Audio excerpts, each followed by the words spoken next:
One of the best general managers of my lifetime in the National Football League has to be Bill Polian. He's done some tremendous things with a couple of different organizations, and I really respect what he says a lot of the times.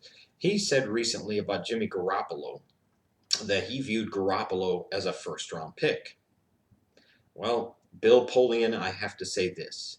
You have lost your ever loving mind. No way.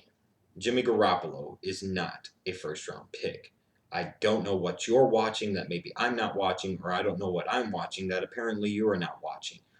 Whatever makes you say that, you need to really reevaluate yourself. Now, I will say this is that when it comes to Garoppolo, there are plenty of things to like. There are. And there does seem to be a lot of room for growth. I think that's one of the positives of him playing at Eastern Illinois against a lower level of competition is his bar is kind of set here, but the upside with this guy is very big. And I do agree. And that might lead to somebody taking a chance on this kid maybe in the second or no later than the third round. But, the kind of perspective that people have about Garoppolo versus the reality that I see are two entirely different things.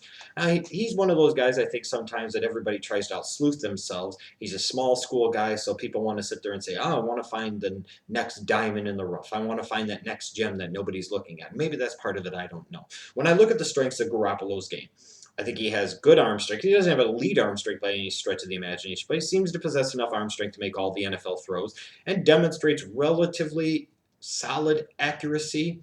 Again, not the best accuracy in this draft class, but good enough and accurate enough to be able to make all the NFL throws. Mobility, I think he's a solid athlete. He can make some plays with his feet and keep plays alive on his feet, and he can throw on the move, both going to the right and to the left, which is a very nice trait to have in a franchise quarterback at the NFL level. I love his quick release. He has one of the quickest releases I've seen in a long time, which tends to lead you to believe that he can either A, hold the ball a little longer than other quarterbacks because he can get rid of the ball so quickly, or B, he could sit there and get a ball into tighter windows without having the lead arm strength because, again, his release is so quick. Now, in terms of some of the weaknesses or some of the areas of growth in his game that I see, size is what size is, and he's 6'2", about 215 pounds. He's big enough to play quarterback at the National Football League level, but that'll always be a question. He's not 6'4", he's not 6'5", but he's big enough. Drew Brees, Russell Wilson, Aaron Rodgers, they're not exactly walking giants. Matthew Stafford, I think there's a perception that he's 6'5". He's not. So you don't have to be 6'4" or 6'5" to be able to be a successful quarterback at the National Football League level. I really question his pocket presence, though. Even playing at that lower level of competition at Eastern Illinois, man, it seemed like when that pass rush came at him, a lot of times he wilted under the pressure. And you would see him just tuck up. He seemed to really struggle with the concept at times of stepping up into the pocket and extending plays with his feet, even by moving in the pocket left or to the right. Seemed like when the pass rush came at him, he started retreating or he started ducking in to protect himself instead of trying to still keep his eyes down the field and try to extend the plays with his feet and keep the play alive. I've seen some people talk about the fact that he has really good field vision and he makes really good decisions. Boy, oh boy, I didn't really see that. Maybe it was because he was playing at a lower level of competition. He didn't consistently need to have great field vision. He didn't need to consistently go through his progressions, but I think he needs a lot of work in that area because I saw a lot of times where he did have a tendency to just lock on his first target and that was it. And it did seem like there were other times with his field vision that he didn't recognize zones and he didn't recognize double coverages, and there were just flat out times he didn't see help coming from another side. His decision making, he threw some bad balls into some bad windows and threw more interceptions than I thought maybe he should have, considering his level of competition, considering how good he was supposed to be. People talk about his mechanics and talk about that he has excellent mechanics, and I just don't see that. Again, mechanics are not just about the arm and the release. They are not.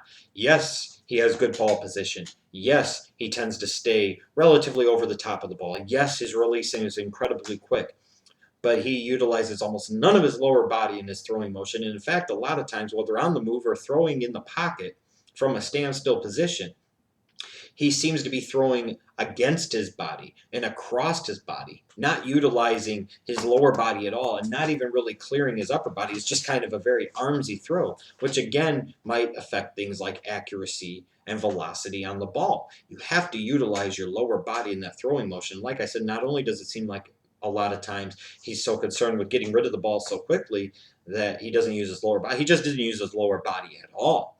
And he doesn't even really turn his body to help clear his front shoulder to help improve his accuracy and his arm strength on his throwing motion.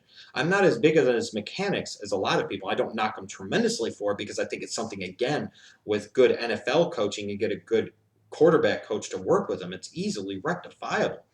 And that's what I kind of say about Jimmy Garoppolo. I totally graded him at 63. That was the total grade I had for him. I compare him to Tony Romo, and it's not just because he went to Eastern Illinois. It is because he has some arm strength, but not a ton. He has some accuracy, but not a ton. He has a quick release, but his mechanics aren't great. And that's what Romo was to be at one point in time in a lot of ways. Sometimes the pocket presence just flat out isn't there. The decision making at times is okay, and at other times is putrid or god awful. Again, just like with Tony Romo, the field vision. Romo's a lot better in the field vision now, but he was a younger player. He had a tendency, I think, to stick on his primary read and go with it. But Garoppolo's a good athlete, a little bit better than people think, just like Tony Romo, and can keep plays alive with his feet and make some plays with his feet more than people think, just like a Tony Romo.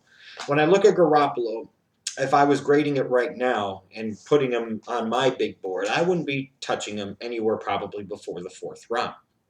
Now, with that being said, I do think that his upside is tremendous. I think he has some of the best potential for growth out of any quarterback in this 2014 NFL draft.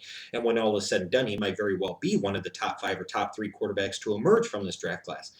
But the perception does not match the reality at this point in time. He is a guy that has some positives, has a lot of room for growth and a lot of upside, but the polish isn't there yet. And, the overall skill sets just aren't there yet. Somebody's probably going to take him in the second or third round. And like I said, he may very well develop into a starting NFL quarterback and a damn good one. It wouldn't be surprising to me if he did that. But I do think, frankly, that in rounds 2, 3, and 4, there will be better quarterbacks than Jimmy Garoppolo available in this 2014 NFL draft.